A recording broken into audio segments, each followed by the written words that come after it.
What drives you to do what you've done? I love my state, Okay. and I've lived in Kentucky virtually all of my life. I was raised in Ashland, went to the University of Kentucky. I love the state. I think the state has more potential than any other state in the United States.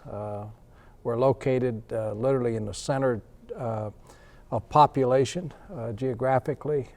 We've got more to offer than any other state in the United States in natural resources, and I just want to do everything I can to help lift it to the heights that I know it can be while I'm able. And that's what drives me with the Louisville Arena Task Force. And God's been good to me. Good golly, I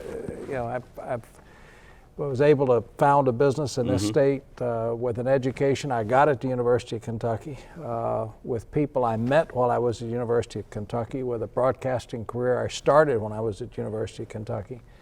And it took me all over the country. Who could ever have a life any better than mine, to be able to spend it all in college sports and in tourism, and then to be able to come back into state government after I sold the company and be able to again be involved in those endeavors, and then to help foster the building of an arena in Louisville, which it desperately needs. But I was also involved in the building of the arena in Lexington. Right. So to be able to help in those two endeavors, and then to help bring to this state and to this country the largest equestrian event in the world. It'll be the only Olympic event between now and 2010, which is the World Equestrian Games. We're going to be the first Olympic approved event ever to have para-equestrian handicapped inside the games. We're going to completely reshape the horse park in order for it to happen, which will change the dynamics economically of the horse park in the future and cause a lot more jobs and economic development to happen. So that sort of thing excites me, to be able to know that you can work together with people to help accomplish those kinds of things. And you helped create the horse park in the 70s, correct? Well, John Gaines, who had a major horse farm in Lexington, Gainesway Farm, before he died, sold it to Graham Beck from South Africa, who called me just out of the blue. The history of the horse park is that the farms were being closed to the public, and I was Commissioner of Public Information, which had responsibility for tourism then. So I went to meet with the farm managers, and one of the ideas that came out of it was to have a central place where tours could come and from there go on a scheduled basis to farms, because the farms were being closed. It was affecting a lot of tourism activity in Lexington and Kentucky.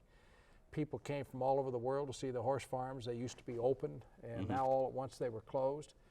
And so as a result of that meeting with farm managers, John Gaines called me and wanted to know if he could meet with me, and he did, and we met in a restaurant in Frankfort for dinner, and on the back of an envelope we sketched out the idea of what he wanted to be called a thoroughbred horse park, and I said it needed to be a horse park for all horses, because we have more than just thoroughbreds in Kentucky.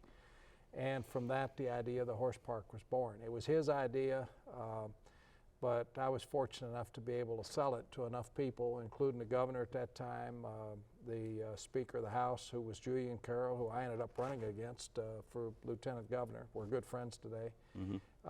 And the majority leader in the House, who was Bill Kenton from Lexington, who really took the mail and got it across the line, and then the governor signed it, and that's how the horse park was started. And to see the dream of it 35 years later materialize to where we're going to have the top event in the world at that park is amazing.